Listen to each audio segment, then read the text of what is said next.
everyone. Balance, harmony, and keeping it all together. Now, as a small business owner, you might feel like you have to give 100% to all the areas of your life that are important to you. This can cause massive burnout, which means that no area of your life is actually getting what it needs. So, how do you implement self-care techniques as a small business owner or entrepreneur? We're excited to have Alisha Carlson join us today for today's conversation, balancing you, your family, and your small business in the 15-ish minute coffee chat episode featuring Anna and Selena. This is 12 seasons of helping entrepreneurs and small business owners build more profitable businesses. So welcome. Yay! Welcome. Yay! We're excited to have our guests on that's coming on today. We're so excited to be here with you today. I feel like the whole wellness, balance, harmony, kind of that conversation is one that is so important for a small business owner. And it's one that you hear about, but actual implementation can sometimes be difficult, right? Yeah. I mean, we're not going to like shy away backstage. We were all just saying with Alisha that I wish we had recorded part of the conversation. She even gave us like a good tip. I'm not sharing it with you yet because we're going to wait for her to come up, but just things to think about. I think this year, my goal is really, like I said in one of my LinkedIn posts, like my vibe for this year is intentional. And like, this is an area I feel like I really need to be intentional in because I think we all, oh, my dog is part of the show. Hi, But self-care and just kind of balancing life with work and your health. And it's just a hard one for a lot of small business owners, or even CEOs, I can imagine, the big corporations. So yeah. Anna, what's our call to action? What are we asking people today? Well, of course, it has something to do exactly with this. So we want you to drop into the chat. If you're listening right now, we want you to drop in. What is your one obstacle? Not as your one obstacle. What is one obstacle to your self-care? Because there might be 50 different obstacles, right? But we want to know one of yours. Like, what's the first thing that pops in your mind when you say, oh, I can't go do that because, right? Like, what is I'm going to tell you. On 3, we'll say one word, Anna. Ready? 1, 2, 3. Time. Oh. So yeah, that was not planned. No, because again, that's a road question, and this is just how we roll. But yeah, did you guys all say the same thing? I just really put it in the chat. Yeah. We're super interested now. Yeah. How many of you said time just like we did? Right. All right. Okay. Let's read Alisha's bio and get her up here. Yeah. Alisha is a non-diet lifestyle coach. I kind of like that. Non-diet. Never heard of it. But like non-diet, like I'm excited. Of her company, The Strong Her Way. She's a devoted wife and mother, as well as the founder of Strong Her Way. She specializes in a non-diet approach to food, fitness, and life transformation, dedicated to helping her clients heal their relationship with food, exercise, their bodies, and themselves. She holds the belief that every single woman possesses a unique calling in her life and considers it a part of her mission to help them embrace that calling wholeheartedly.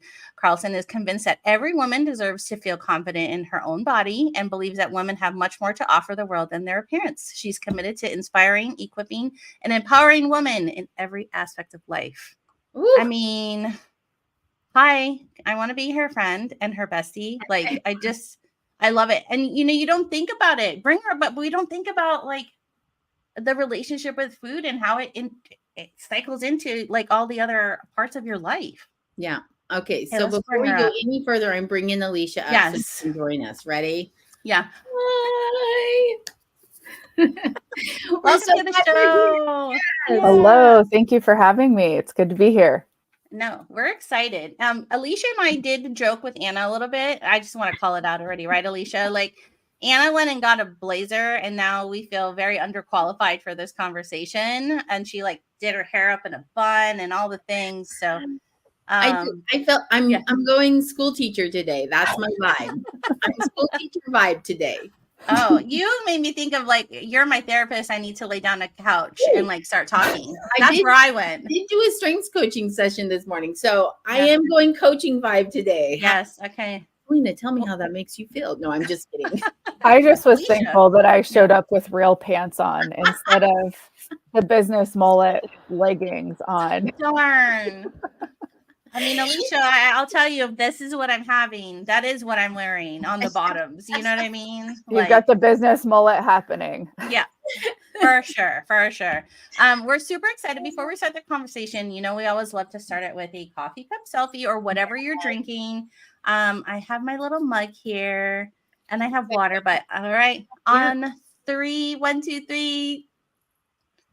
I feel like I should have held up water, but that's actually, I do have it. I don't know. Whenever you work with a fitness person, you feel like you need to be like, I have water. Like, Alisha does not give off judgy vibes at all, but I felt like I still needed to share that with her. Like, I want her to be proud of me for some reason and be like, all right. I feel like, you know what though? I feel like judgy could be one of those reasons that people don't do self-care. Right? I mean, that could be one of those obstacles. So I'm excited to jump into this conversation because that's kind of our first question that we have for Alisha. I know. Wait, before you start the question, can I just ask her, what did you think about it when me and Anna both said time for the obstacle? So what's actually funny is when you guys said that, of course, that makes sense. But the word that came to my mind was kids. And of course, obviously, I'm thinking of a lot of my clients are moms. They are wives, they are trying to run their household, but they're either trying to run their own business as well, or they have the demands of working for somebody else, 40 hours a week. And so time is a huge factor. I think the kind of the sub thing under that is feeling selfish or feeling guilty for taking the time. Yeah. Because the kids need me, or the family needs this, or the house needs this, or I need to do this for my boss, or, for my business. And sometimes even the business takes a backseat to everything else. So, yeah. Okay. So, that was our question, right? Like, what obstacles do they encounter? So we've mentioned time, judginess might be another one. And then the third one you just said, which was their kids. Thank you. Yeah. No, yeah. And it kind of like, even with when you say like the kids, right? It totally goes back into the time that you allot for yourself, right? Mm-hmm. And the feeling guilty of like, well, it's either I do this for me or I don't cook dinner for my family. Mm-hmm. Or I do this for me and my kid can't go to soccer practice because I need to. I didn't even think about it in that terms, but that's so true of why when I say time, why I'm saying time. Right. And so you bring up a couple of interesting things, even just with those scenarios, right? Is a lot of times we're thinking either or. So either I cook dinner for my family or I take care of myself. Either I take the kids to soccer practice or I take some time for myself. And there are times when multitasking doesn't work, right? We know multitasking doesn't work when you're trying to split your attention between two competing tasks.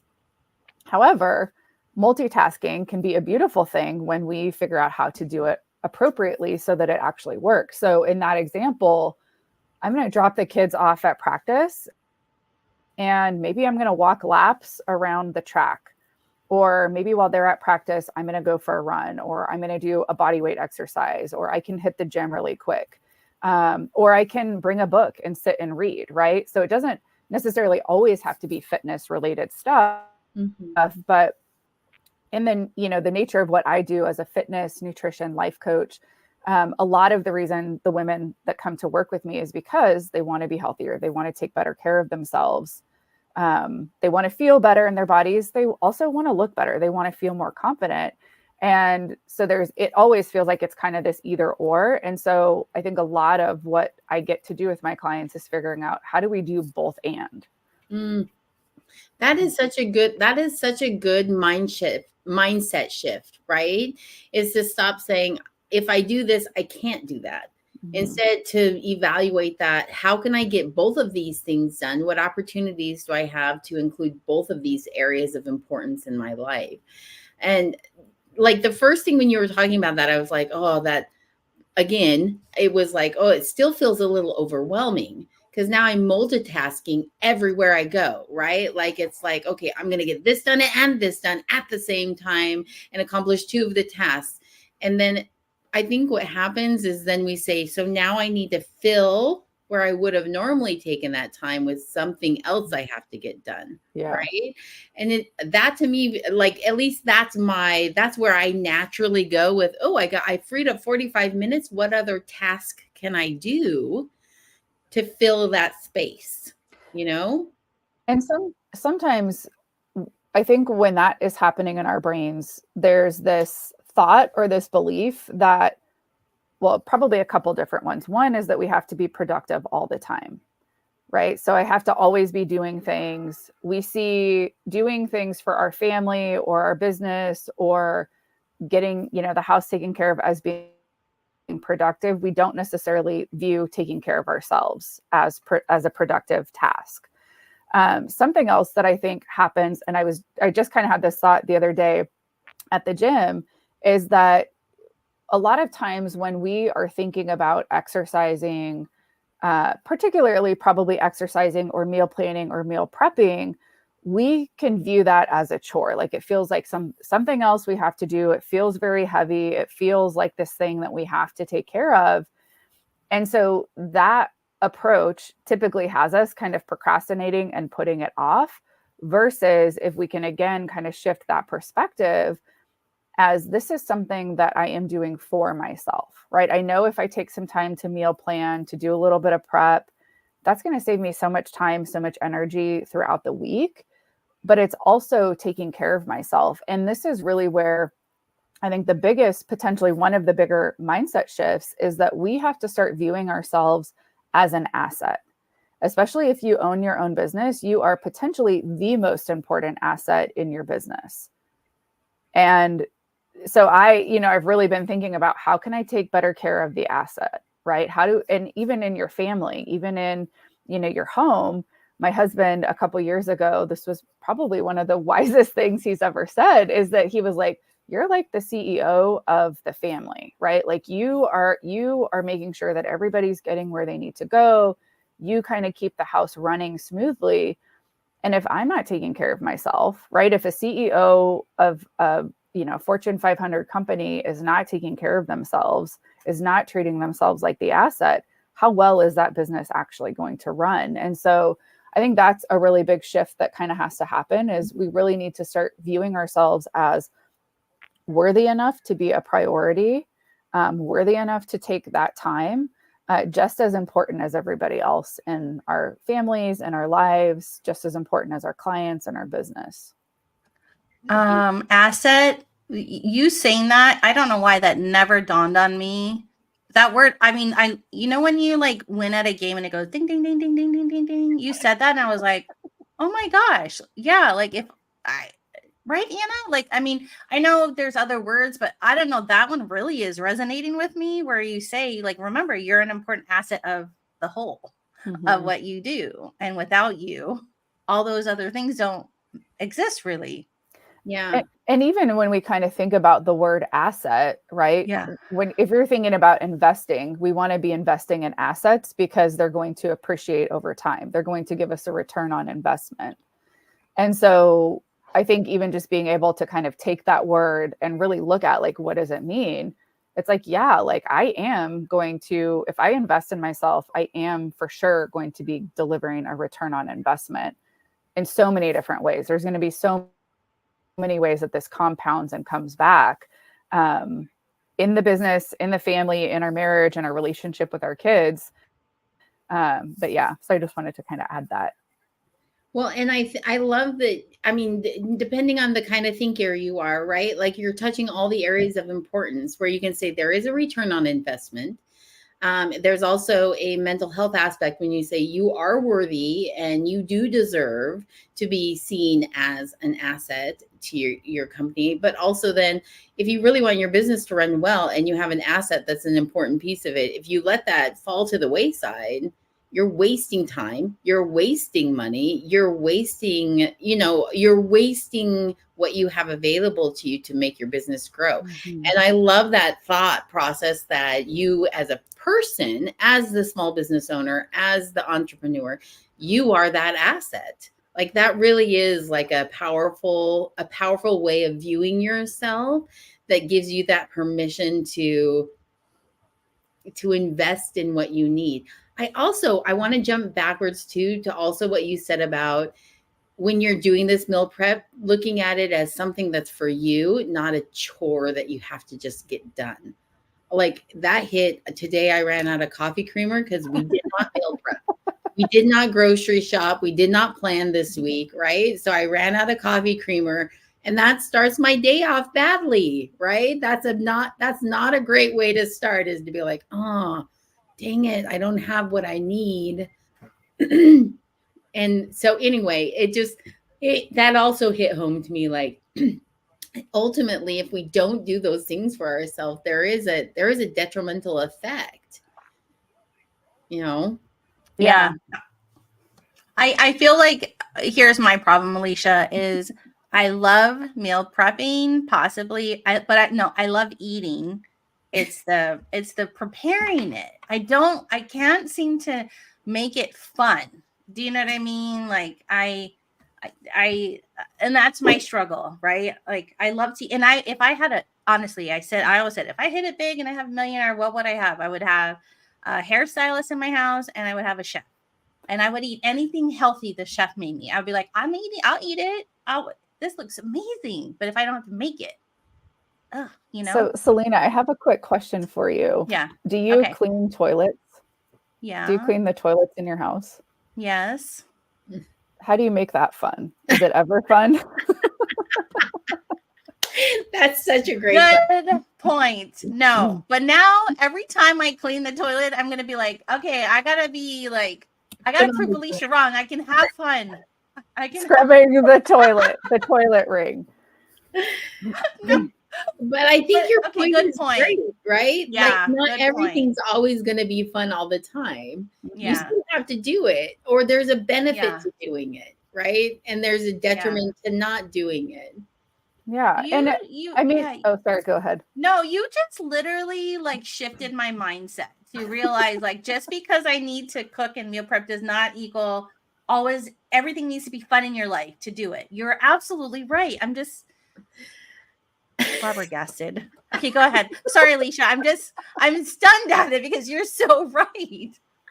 Yeah, I mean, that is like one of my favorite things. And that comes up in conversations with probably every single client, right? Is it's like, oh, it's just not fun. And I'm like, are there other things in your life that you're doing that like you don't really feel excited about, but maybe you feel excited about the result, right? Like I don't get excited to clean my bathroom, but I like walking into a clean bathroom when it's done. Yeah. But what I was going to say is, to just kind of share some practical ways that I've made meal planning and meal prepping a little bit easier. I actually just need to put this in like a course, even if it's just a masterclass, because I have this little system that I walk people through. Happy to share some information on that with you guys. But one of the things that I have been doing, because a lot of times, even me, I have a lot of resistance to meal prepping. It's like, oh my gosh, like I did figure shows a number of years ago. So much of my time was weighing food, cooking it, thinking about what I was going to eat next, thinking about what I was eating, that I think maybe there's a little bit of like residual PTSD or trauma from that. And not to make light of those things, but it really was something that was so heavy for me. And so one of the things that I have been doing recently that really helps is that if I'm cooking dinner, I just kind of do a little bit of prep while I'm cooking, right? So it's like if I'm putting something on the Traeger or the grill for dinner that night, I'm going to cook a few extra chicken breasts, or I'm going to put, something else, or I'm going to brown some ground beef or some ground turkey just so that I have it on hand. I might cook a little extra rice or make extra salad and then put that in a container to just use. Because for myself, sometimes it's like, oh my gosh, like it's so much work to make a salad. And I'm like, well, it really isn't. But even if I just put some lettuce with some cucumber, some, carrots or whatever in a container, then I'm so much more apt to just go grab it throughout the week. So if you're already cooking, why not just prep a few extra things? Boil some eggs, cook rice or quinoa, roast some potatoes or some extra vegetables, because you're your mind is already in that space of cooking. You already know there's going to be a little bit of a mess. And so it doesn't maybe feel like quite as heavy of an ask or a heavy of a lift for your brain in that. So again, that's an idea or an example, I think, where multitasking can work. We just have to be strategic in the ways that we are trying to get a little bit more out of our time. Alisha, I can see why people want to work with you. Mm-hmm. I mean, I really do, because just in this, I mean, again, prior to us starting that or hitting that record button, you shared tidbits, and then just listening. I mean, I know I was like, it's a mind shift change, but literally you're giving me like really doable tips that just I can manage. And Anna, what? Well, so Alisha, in your intake form, one of the words that you used, or the phrases I should say that you used that I really liked, was personal operating systems.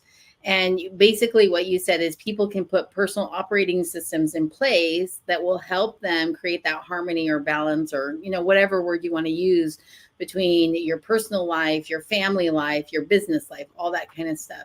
And this meal prep tip you just gave us, that's what that sounds like. One of those personal operating systems. Is that what you mean by that? Like, what else would you say about, this was one of our questions. So I'm going to throw this up here. Alisha, what personal operating systems can we put in place to balance our lives, our families, and our businesses? Yeah. So when I'm thinking of personal operating systems, I'm thinking particularly in a couple different veins. So there's the habits, the routines, those systems, right? So like I said, I have that meal prep and planning system in place. A lot of times to get my workout in, I go right after I drop my kids off at school. So that's built into a routine, right? I've just attached that habit onto a different part of the routine. So it just flows a little bit easier. But then I guess more the intangible thing is the way that you are perceiving and viewing the world. So this is kind of that mindset shift, the mindset components, the belief systems, all of those different types of things. I would also expand that to say that it's the way that you view yourself. So it's your self-identity. It's what is that self-talk, right? I'm always listening to the things that my clients are saying about their circumstances, their situations, but I'm also listening for what are they saying about themselves? Well, I'm just not a very disciplined person. I'm just not very focused. Okay, well, how easy then do you think it's going to be for you to start to implement things to be more disciplined when you're operating from the belief that you're just not a very disciplined person, or I'm all over the place, I'm a hot mess? It's like, stop saying that about yourself. Stop speaking that over your life, over your circumstances. And so there are a couple different veins there. There's the tangible stuff. This is like the grocery shopping, the meal, all of those kinds of things. It's, where are you going to get the housework done? How are you taking care of yourself? Those habits and routines as well. But then it also is like, what is continually being repeated in your brain about you, about your life, about your business, about your family, over and over again. I always tell my clients there's like the facts, and then there's the story that we lay on top of that. And so we want to be sure that we're really separating the two, because as long as those are intermingled, it's going to be really hard to make any sort of lasting change, because you're so attached, so married to the story. And if that's the case, well then, what circumstances would have you winning? And that is such a good question, right? What circumstances would have you winning? Because ultimately there are none. Yeah. You aren't going to be able to overcome that if you refuse to shift the way you think about it. Like when you said, when you said to Selena, do you enjoy cleaning the toilets? I'm like, yeah, but in my head, this is what I said to logic this out, right? Cleaning toilets is not self-care for me, right? That is not what I look at and say, oh, I'm going to care for myself today and go clean my toilets. But the mindset shift. Might have to beep that one out. I know. I was like, pun intended. I'm so sorry. The best part ever. The mindset shift is that an H, guys. Having a clean and there's an F in there. Yeah. Oh, that's right. Okay. Okay. There's an H in man. both. There's Yeah, an F in yeah. one of them. So yeah, that was my big plan, was to derail the conversation completely Totally. with that one. Well done, therapist Anna Larson. Well done. Well done. Okay, but for No, real, my yeah. mindset shift has to be that while cleaning the toilets is not the self-care, the end result of having a clean bathroom absolutely does play into my self-care. Yeah. Having that space, right? To not feel uncomfortable in that space. No, And that so was the best comparison to say it's not about sometimes that action that you have to do to get to the end result. Like, and that action isn't always going to be fun, right? Like right. that's where I think really that light bulb went off. It's not always going to be fun. The end result is what we're going for. Yeah. And that's where the real value comes into play. Yeah. Yeah. Sure. I mean, I think that's like the biggest point for me is in making that connection, right? Is a lot of times we don't do the things that we know really would fill our cup or be protecting or taking care of the asset because it doesn't feel exciting. It doesn't feel fun.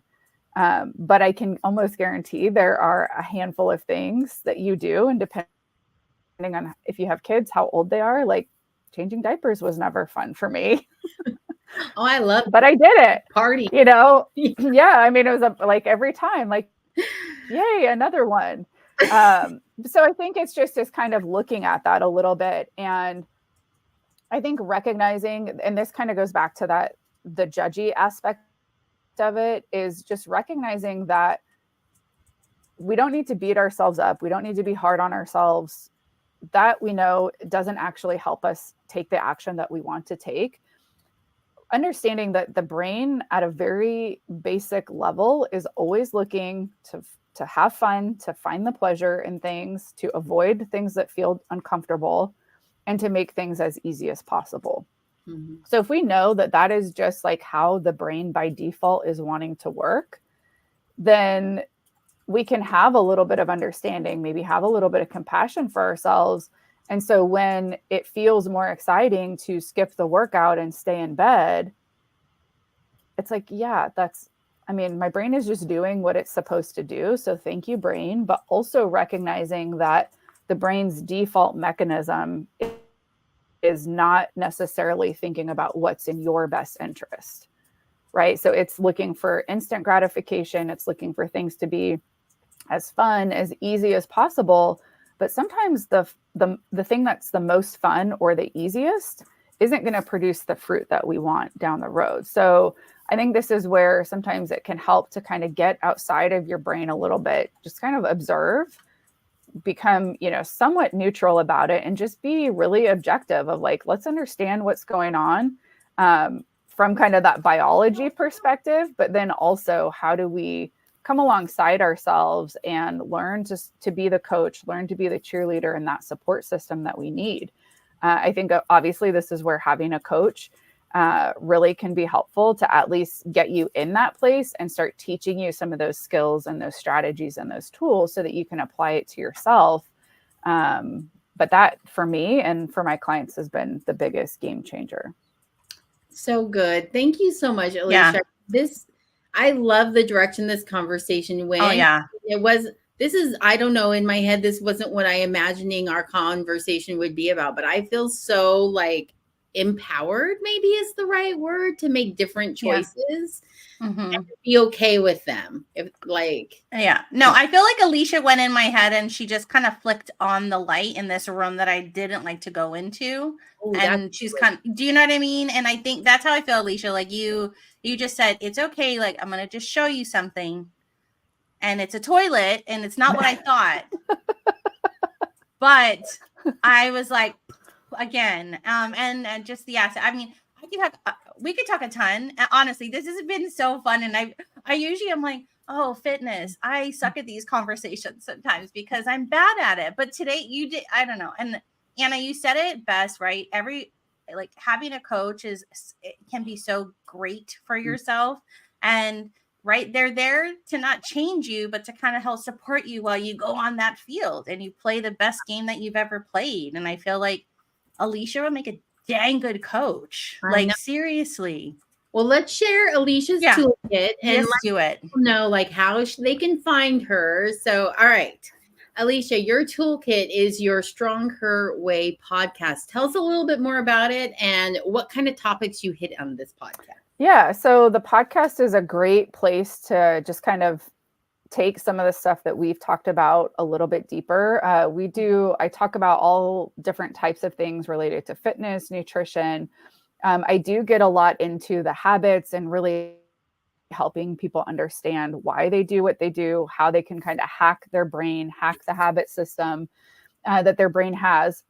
I also bring different guests on. So I've had recently a cancer coach that has come on. So she is a 3-time cancer survivor of an incredibly rare cancer. And so she supports other women who are going through or have come out on the other side of cancer. She also just shared some really practical strategies, which, it's lifestyle medicine, right? So it's the movement, it's the nutrition, it's managing your stress, minimizing alcohol, those kinds of things. I've had a couple of different money conversations that I'm excited about. So we do cover a lot of different topics. So I think the podcast is a great place to start. I also have the Mindful Eating Project, which I can share that link with you guys as well. That's just a great kind of introduction to start getting into more of a neutral place with food. So introducing concepts around intuitive nutrition, really getting you to look at and challenge some of the dieting beliefs and behaviors around food and those kinds of things. And then, of course, if you want to book a call to see if working with me is a good fit, then you can do that as well on the Connect page on the website. Oh, I love that. I mean, that leads us into the next slide, but I think I just some of those topics and real quickly, I'll touch on, like, Anna and I were board members on a cancer nonprofit. So I love that you had a guest on because their bodies have changed so much through what they have gone through. And like, you don't think about it as a person that has not had it. And so you think what this person sometimes may get to do for their nutritional journey is very different for, a cancer survivor or somebody that's going through cancer. Yeah. So I love that you had a guest on like that because I think that's just like top notch. Seriously. Yeah. All the links that Alisha mentioned will be both on our blog, and then we'll also put them in the show notes for on the podcast and on the live stream. So you can access all of that information just by the click of a link when you come and find Anna and Selena. Yeah. All right. Alisha, tell us like where you do. I mean, I know we said the podcast, but where's your favorite place to hang out on the social media platforms? I spend probably equal amount of time on Instagram and Facebook. I am going to be dabbling in getting some videos up on YouTube as well. I mean, now they make it so easy to just repurpose content that it seems crazy to just have it live in one place. So Instagram, Facebook, my podcast, and then we'll be starting to put some stuff up on YouTube as well. Can you and I do a video about the toilet? Like, I just feel like that would be such a big hit, Alisha. Like, I'm down. Just putting the invitation out there, but I want to be. I'll take the invitation. Yeah, it'll be interesting to see how we can make that come together. But I'm always up for a challenge. Yes. Okay. I know we can. Okay, Anna. Anna is always good at closing our show out because I kind of ramble on because I love rambling on. Well, we just always love to make sure we say thank you so much to our guest, Alisha. What you shared today was absolutely value add for, I think, any small business owner and entrepreneur. And thank you to our listening audience that's here with us today. We can't wait to see you at our next 15-ish minute coffee chat. Come find us at annaandselena.com and all your favorite podcast platforms and so on and so forth. We will see you the next time on the 15-ish minute coffee chat. Yeah. Thanks, Alisha. Thanks, everybody. Thank you.